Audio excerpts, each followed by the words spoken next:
High, চলে এলাম আরও একটা সুন্দর ভিডিও নিয়ে। আজকে বাড়ির সব রানিমাগুলো বেরিয়ে পড়েছি মাঠে যাওয়ার উদ্দেশ্যে। মাঠে গিয়ে আমরা সুন্দর সুন্দর টাটকা টাটকা সবজি তুলব। এই মাঠে এসে আমার মামার সাথেও দেখা হয়ে গেল।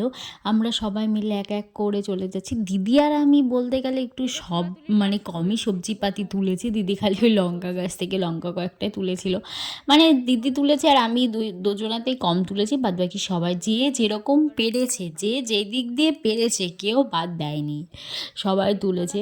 আমরা মাঠে আসলে না খুব আনন্দই করি। এর আগে একটা ভ্লগ ছাড়া আছে, কে কে দেখেছো জানি না। আমরা সত্যিই খুব আনন্দ করি আর প্রচুর প্রচুর সবজি তুলেছিল। যেই সবজিগুলো আমরা চোখের সামনে দেখতে পেয়েছি কোনোটাই বাদ দিইনি, সমস্ত কিছু তুলেছি। বললামই তো, আমি আর দিদি একটু কম তুলেছি, তাছাড়া সবাই খুব সুন্দরভাবে সবজি তুলেছে। মাঠে আসতে বেশ ভালোই লাগে। বছরে তো এই 2-1টা দিনই কোনো অনুষ্ঠান হলে তবেই মাঠে আসতে পারি, কারণ দাদা দিদিরা অনুষ্ঠান ছাড়া এমনিই বেড়াতে আসে না। বেড়াতে আসলেও থাকে না কয়েক ঘন্টা, সেই জন্য আর আমাদের মাঠে আসা হয় না। আর তোমরা দেখতেই পাচ্ছ এখানে সাথীদি আর জ্যোতি কত হারে মাঠ থেকে সবজি তুলেছে। দিদি আমরা সবাই মিলে তুলে তুলে দিদির ব্যাগে দিয়েছিলাম, দিদি ব্যাগটাই ধরেছিল। অনেক কিছু সবজি তুলেছি আমরা।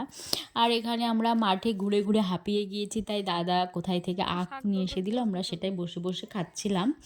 আর বাড়ি আসার পথে খুব সুন্দর সুন্দর এক জমিতে আমরা লাল শাক আর মেথি শাক, 2 ধরনের শাক দেখতে পাই, তো সেটাই আমরা তুলছিলাম। তার আগে কিন্তু আমরা সবাই মিলে এক একটা করে আমরা বাঁধাকপি তুলেছি।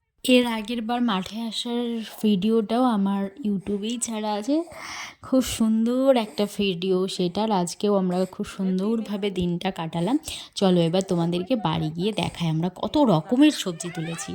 দেখতেই পাচ্ছ কত ধরনের তুলেছি আমরা, বাঁধাকপি, বেগুন, লাল শাক, মেথির শাক, অনেক রকম, ফুলকো। এখানে সন্ধ্যাবেলা একটু মেয়ের সাথে সবাই মিলে গল্প হচ্ছিল। তো ভিডিওটা কেমন লাগলো অবশ্যই কমেন্ট করে জানিও। টাটা।